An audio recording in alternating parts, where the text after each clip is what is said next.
It's time to take a ride on the Steelers Afternoon Drive with our co-hosts, Alan Saunders and Zachary Smith.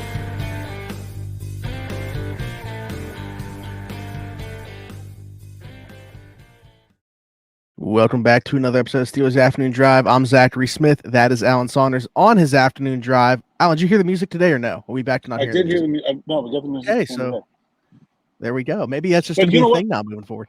You know what, though? I got the music yesterday, and about a good percentage of our audience couldn't hear us yesterday. Oh, that's right. On the YouTube platform. So I don't know if that was a good thing. As far as we can tell, we didn't do anything wrong. There was a problem with one of the YouTube ads or something. That a bunch of people experienced yesterday. So our apologies, but I don't think it was our fault. But hopefully it won't happen anymore. But if it does, then we're gonna have to fix this.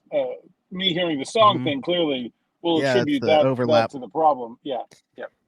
Yeah, I don't know what that. You brought it to my attention. I hurried up, ran downstairs, had it playing on my phone, played it on my laptop, played it on my smart TV just to see, and it worked fine on all three. And then going through the comments, people were like, just close the app. It had something to do with the ads playing or something like that. Refresh.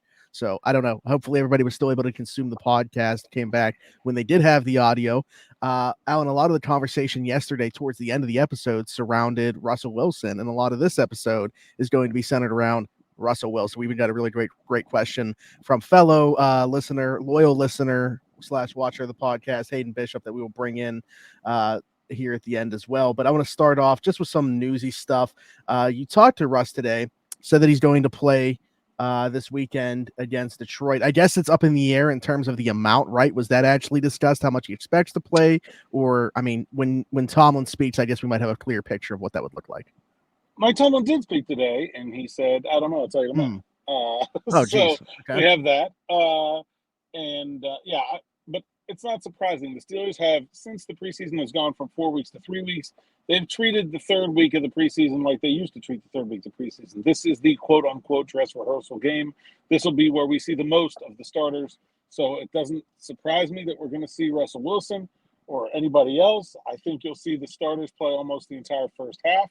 Now, you may see Justin Fields in there before then with the starters, but I don't know. I haven't seen Russ do a 2-minute drill. I might think that would be something they would be interested in seeing. We'll probably find out from Tomlin tomorrow. But it wouldn't surprise me if you see most of the non-very veteran starting players play a half of football on Saturday.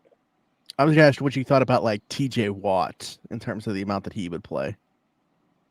Has he played any? I would say that TJ and Cam will probably get a series or two. Okay. And then a situation like Alex Highsmith, who's been dealing with that groin, any clarity there? He's told me he wants to play. He's been practicing. I think he probably will play. Again, though, maybe a series or two. Yeah, not the half like we're saying some of the starters could go. Beanie Bishop also set to return to play after not knowing exactly what was up, right, with the last time. Still haven't gotten any clarity on what the injury was there, if it was an injury even. Strange. But, he said he's going to be back this week, so that'll be important for him as he's trying to lock down that slot role. Yep, I'm glad you used the word important because that's what I was thinking too. Very important week for him. Very important week for a lot of people, but he'd be towards the top of the list for me just because of the role that he could have very early in the season missing a game.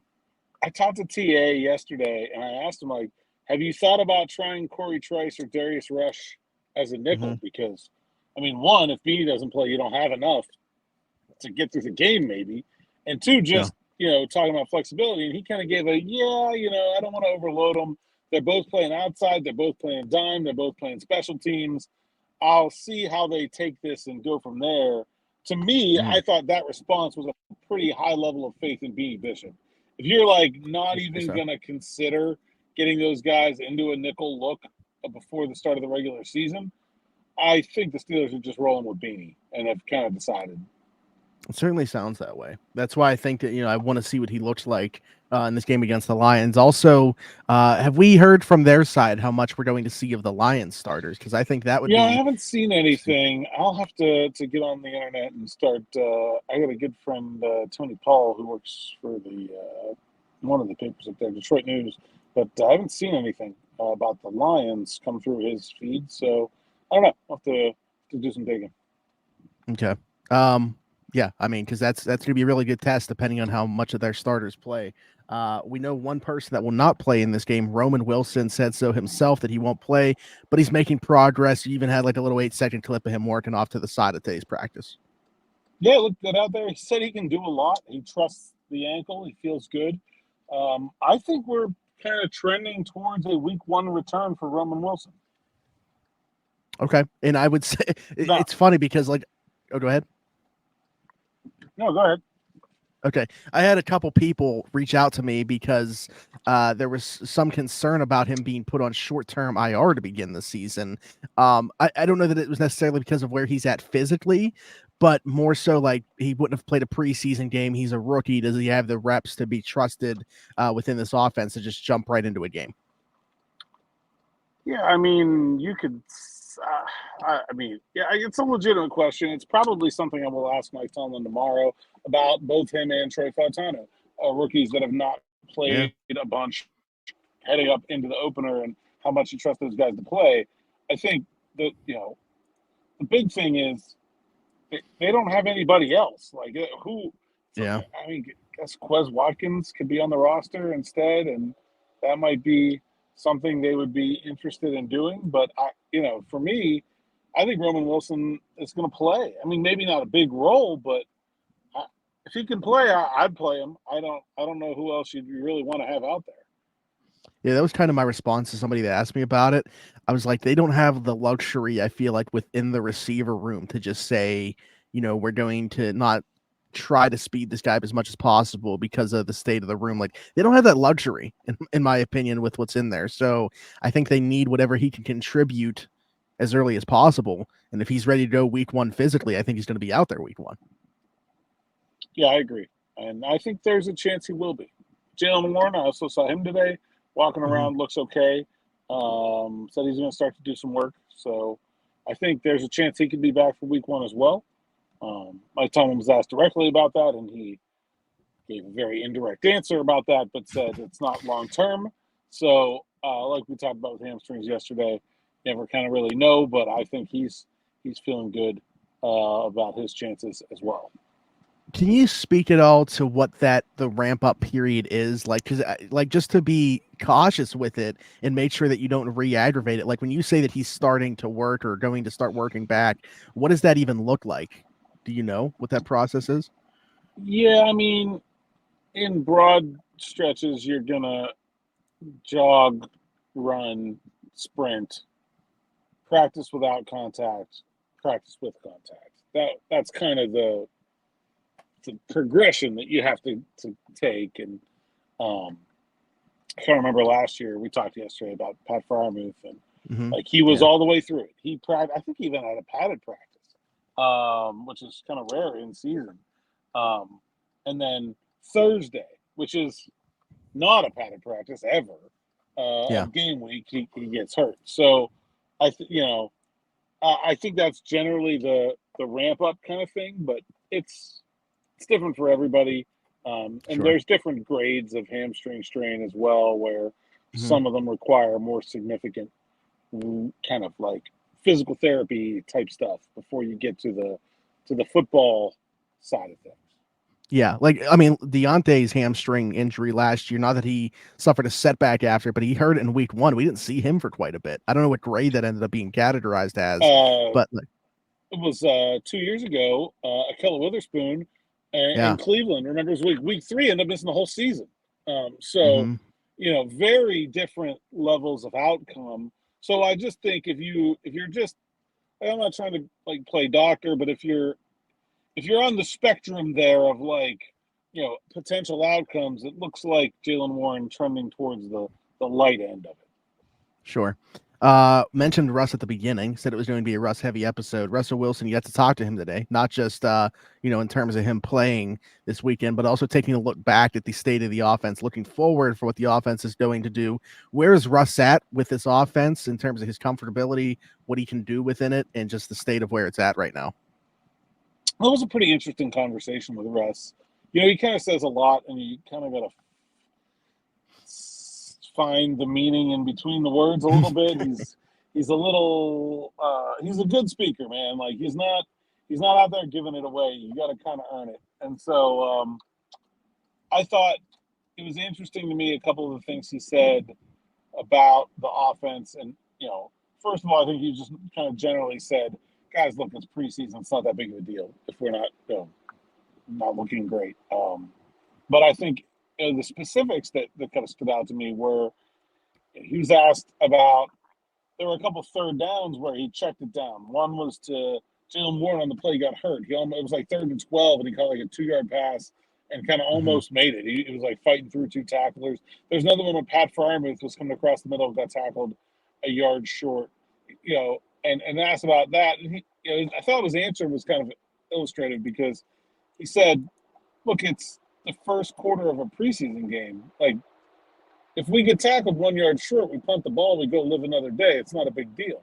If it's the 4th quarter and we need a touchdown to win, like, maybe I'll force the ball downfield and try to fit into a tight window, but that's not what we're out there to do in those circumstances. And I'm not going to do that just because it's the preseason. It doesn't matter either. Like, I'm just going to be who I am and make the smart decision and live to fight another day. And I think that mindset, it completely encapsulates why Russell Wilson is going to be the Steelers starting quarterback. Because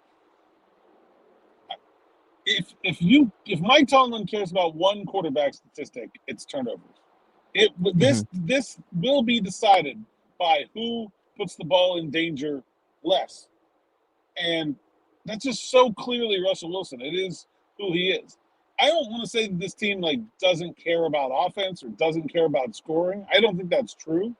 But I think this team thinks its defense is good enough to almost win most games by itself. And that if the offense just doesn't screw it up for the defense, they'll have a chance to win most games. And what can the offense do to screw it up for the defense? Well, the number one thing is turn the ball over. And so I just thought that was a very keen piece of insight that I'm not sure he meant to be giving up, but did.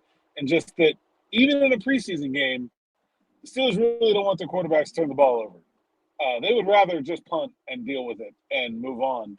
And so, I think that was not a lot, but it said a lot to me. Say it also, for as much as you're saying, encapsulates the quarterback competition. I would say also kind of coincides with literally the main topic point of yesterday's podcast and a lot of what we talked about 2 days ago podcast, and what we talked about recently with just understanding that this is the preseason, this is the time to work on things, but at the same time, they're not showing a whole heck of a lot right now. And we've talked about that. Somebody on the team told me they ran 4 different offensive plays. That was it in that game on Saturday with their starters. We know that Art spams plays to begin with, but they're really not showing anything right now. So how are you evaluating what Russ even really did in that game? Yeah, I think Russ made a good point there too. It's it does if the case was we executed the plays that we called well and got stopped, I think they would feel a little bit better than what they feel because they did not execute them well. The 4th and 2 play where Justin Fields gets tackled in the backfield. Could he have given the ball to Aaron Shanklin? Yes, but that's not the way that read is called. The Bills did a really good job of diagnosing the play, sending an extra linebacker 1 gap over to prevent Fields from getting free. You just kind of throw your hands up in the air and say, well, they saw it coming. We're not calling very much. They've seen that play 3 times already today. It is what it is. But I think most of or more of the problems with the Steelers offense was about their own execution than them simply failing to outsmart the Buffalo defense. And so I think Russ did a nice job of saying, look, it's the preseason. None of this is that big of a deal. But I'm not going to use us spamming plays as an excuse for poor individual performances either. If we made a mistake, if we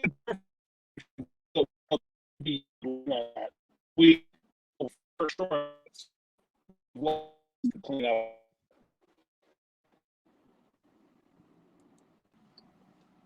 Yeah, and I fully understand that too. And I guess the other part of that context is you got to understand it's not like the defense is showing a bunch of exotic coverages in the preseason either. Although I saw DB point out that they were playing some cover or C3 in this, and like that's Russ is like the lowest rated quarterback versus it, and he was like, "Oh come on, like this is just McDermott rubbing it in Tomlin's face that he's actually showing this look in the preseason." Yeah, you're not going to get a little bit more this week. You'll do a little bit of game planning for the third preseason game. Not like really because you care about the game, more to practice game planning than anything else. Like that's mostly what you're going to see. I did talk to Joey Porter Jr. today about that, and he said, like, yeah, the defense isn't going to do a lot, but I'm still going to study Jared Goff and Amon-Ra St. Brown like I would for a regular season game. Like I'm going to read up on those guys and do my sort of due diligence, just kind of as a get ready for the season thing, which I thought was pretty interesting. Amon-Ra too. I mean, I know Joey's one of those guys. I saw him last year, even going back to his rookie year, and then this year when he was on Cam Hayward's podcast, he like makes a list of the elite receivers that he's facing and like looks forward to those matchups. I know it's a preseason game, but I got to imagine he's pretty excited to get some Amon-Ra across from him. Yeah, I would think so. And then Joey didn't practice today. I don't know what's up with that. Corey Trice was the ones. So like I don't know where. I mean, it could have just been a whatever. Hangnail, but keep an eye out there. But he didn't mention it when I talked to him before practice. But Corey was at the ones, Corey Trice, and Dante Jackson. So I don't know, and I have no idea if the Lions intend on playing any of their starters. They haven't. I was searching here; they haven't put out yet what their plan is, as far as I can tell. So yeah, we'll see if we're going to get that matchup. But I think it could be a good one, man. I mean, like that's a solid receiving room in general, but he's a really good player. Anything else from Russ? I know we want to incorporate this question from Hayden here, but was anything else Russ said that interests you? Nothing that's coming to my mind right at this second. I may remember something as we go on. All right. Well, Hayden Bishop, one of the best that we got here on, well, I don't know. Maybe he sometimes does listen, but at least on the YouTube side, since he found us, he's always has great questions and very supportive of the show. So we appreciate that. He said, if Russ puts up similar numbers to last season, would you consider that a success for him? And where do you think the front office would have him in their plans moving forward, if so? Now, he did this at the end, but we still appreciate this. Love both the morning and afternoon shows. Keep up the great work. So Morning Russ getting a shout out in the afternoon drive comments. There you go. Beautiful. We love to see it. I think Russ, when you're 35, if you're as good as you were last year, that's a win. 100%. That's a win for him. For the Steelers, there's a very interesting question. Now, I think if Russ is as good as he was last year, he will keep the starting job. I don't think that they will bench him for that. But I'm not sure that they would sign up for that again. You know, I think it mostly depends on what they think of Justin Fields after having him for a year. If they think he's capable of going out there and playing better, they'll probably have a better sense for that after the season. I think that's a really interesting question because that's almost kind of like, I guess the worst case scenario is like you go out there and Russ is only a little bit worse, but it's not like dramatically worse. I don't know, man. I think a lot of it's going to have to do with team success too. If the Steelers are winning, they're not going to make changes, no matter how bad Russ is playing. They're going to have to lose before they make a change at quarterback. So, but that's different than in the offseason, you know, as we saw. Like, so I don't know. That's a really good question. I don't think we have a lot of clarity for that. I was watching Omar Khan watch practice today, just like because it was the third team offense, and I frankly don't care that much what they're doing in practice. And I was just kind of watching him watch practice, trying to figure out like what's going through that man's head right now. But I think they have a lot of decisions to make before they get to that point. You know, like it's almost like Omar is a deep thinker and a guy that I think is trying to play ahead more often than not. But I'm not sure even he has that one figured out yet. where it's just like there's too much to happen between now and then to really, even if we gave him true serum and then asked him the question, I'm not sure what he would say he knows right now. Yeah, from an individual perspective for Russ, 26-8, over 3,000 yards last year. I mean, you drop that into last year's Steelers offense, and you wonder what that could have been like. And if you did that again this year with what the Steelers, how many touchdowns did the Steelers quarterbacks have last year? Just I think half of that was it. Yeah, was it 13? It's 13. Yeah. So yeah. I mean, yeah, I think they'd be okay with that if they get that out of Russ. Sure, and you look at what the Steelers are paying him, and that would be one of the best, values in football. If you get average quarterback play out of a vet minimum contract, that's huge. Everybody would take that, basically. I mean, that's unless you have like Mahomes or Burrow or Lamar, everybody else would be jealous of getting average to maybe slightly above average quarterback play for the vet minimum. Sure. But here's the thing that I wanted to add on to that was it's only the vet minimum for this year. Yeah. So that's why for 2024, awesome. But as far as the second part of that, what are the plans moving forward? I wish I had an answer for you. I mean, that is what makes all of this all that more intriguing. I feel like you brought in two quarterbacks that are only guaranteed to be here for 2024 in very different parts of their careers. So your guess is as good as mine right now, Hayden. Yeah, I don't know. It's a very good question, though. Yeah, I mean, it's fun to discuss and talk about, but it obviously has an answer that can't be answered right now, and wouldn't be answered by us anyway. Yeah, I agree with that. We got another question here. This came from the Morning Rush, actually, but it involves analytics, which was your topic on today's show, and I thought we could just bring it into the conversation here. Jeff Hewitt said, is it true that analytics only works when used by one team? If both teams know that the analytics call for a run in the situation, then can we see the defense has the personnel on the field to have the advantage? How do analytics work when against equal analytics from both sides? It's a sort of a good spy versus spy kind of scenario. I think in general, analytics work when you're able to give your team an advantage that another team doesn't have.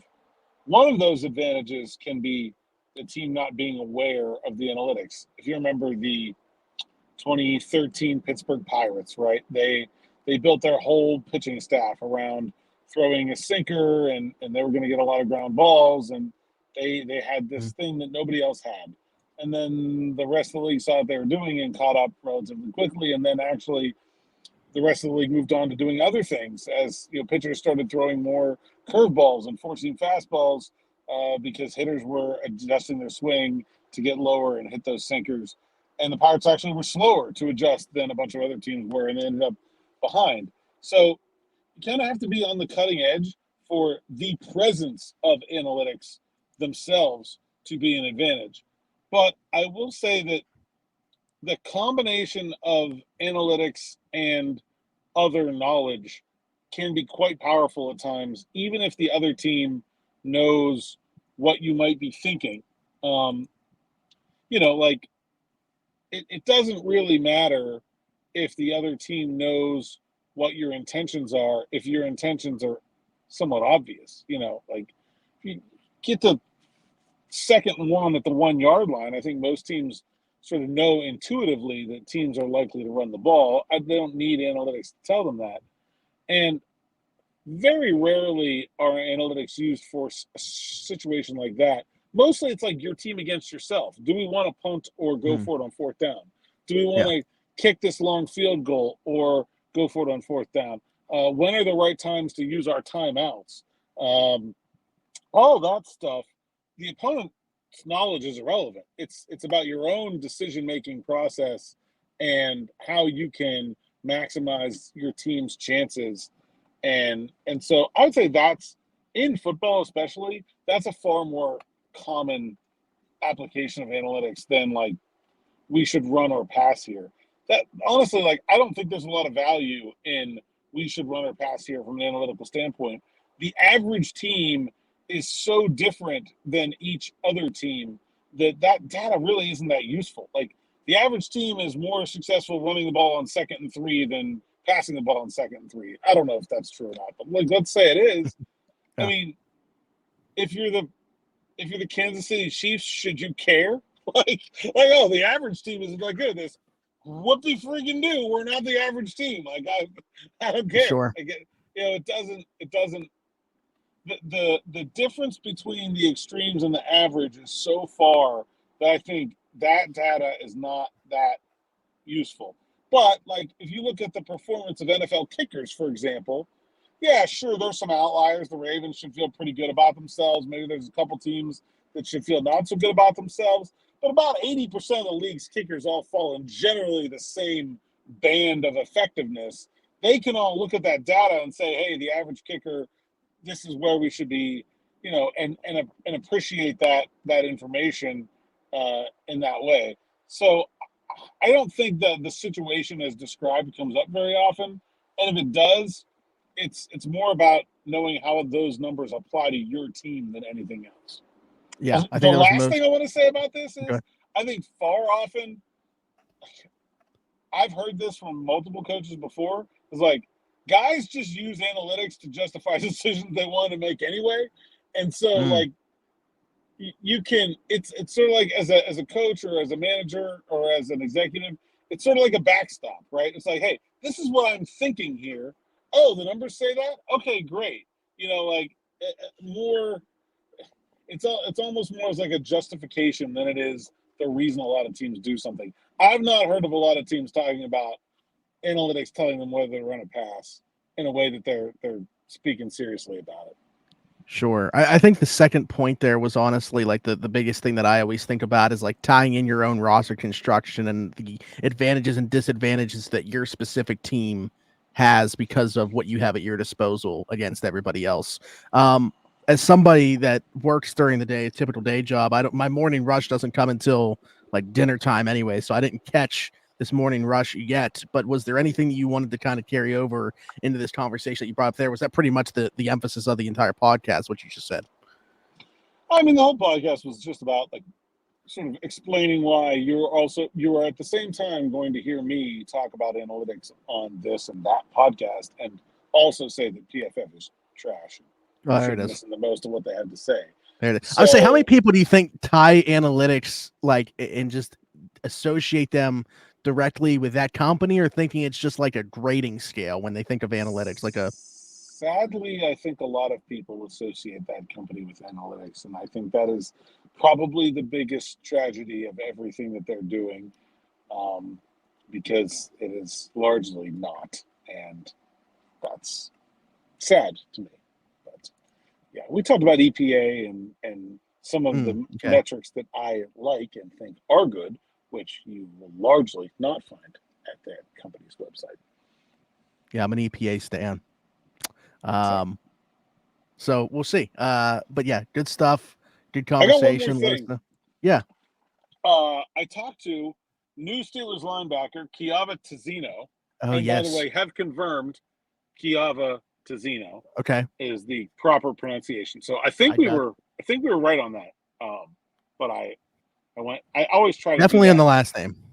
I always try to do that when we get a new player in town. Mm-hmm. Also, Luque Washington just goes by Quay. So there you go. The more you know. I like that. Kiava Tizino. So played for the Pittsburgh Maulers when the Pittsburgh Maulers were in Canton. So has spent an entire season wearing black and gold with Pittsburgh on his chest without ever playing in Pittsburgh before yesterday, which I thought was very interesting. And it was a good conversation. I got to kind of pick his brain about what the mindset is of someone who gets signed by a team 1 week before roster cuts and what he's trying to accomplish. And he said, look, it's all about this game. I'm going to get one good chance to go out there and show somebody, whether it's this team or anybody, what I can do. And, the whole goal is just stick around in any shape, form, or fashion to just try to keep a foothold in it. And that was an interesting conversation. He's been a very good player in the UFL and the USFL before that. He was the best player on what was a really good Pittsburgh Ballers defense in the spring of 2023. So I don't know. It's interesting that I was a little surprised that he was available when the Steelers signed him, and I think he's a pretty good player. A little small, but I think they have a ton of depth at linebacker, though. Jacoby Windman, to me, is one of the biggest surprises of training camp. I thought he was very good, and Quay Washington doesn't look out of place either so far for a guy from Central Connecticut State, which is not known for its multitude of NFL players. Sure. Well, best luck to Steelers really scraping the bottom of the not to insult these colleges, but they have some random colleges, yeah. Right. Some very random colleges. Also, I started a fight between Dylan Cook and Mason McCormick in the locker room today. It was a very friendly fight because they're both Midwestern guys who, very polite. But I just walked over, their stalls are next to one another. I just walked over and loudly noted that Montana and South Dakota State are 1 and 2 in the NCAA preseason FCS college football rankings, and just stirred the pot and then allowed that to continue. Mason, I believe, had the better quote. He said, "There's no reason to be upset. South Dakota State's clearly the better team. It's no contest." I have to agree with Mason, to be honest with you, but I don't know if we want Dylan Cook getting in any fights right now. You said yesterday he's dealing with a little something injury-wise, so still got that left foot in the boot, but it doesn't seem like it's something in the locker room today. He had nothing on. There was just no wrap, no cast, no nothing like that. So it doesn't seem like it's months, but weeks are certainly plausible there. Sure. Okay. All right. Well, Alan, you know the drill. Tell the people they'd find you. At @Saunders_PGH on X, Instagram, and TikTok. PGH Steelers Now is the site's account. All of those places at PittsburghSteelersNow.com is where the words live. Read them so I can get paid. Sign up for SN Plus, and I'll give you a sticker.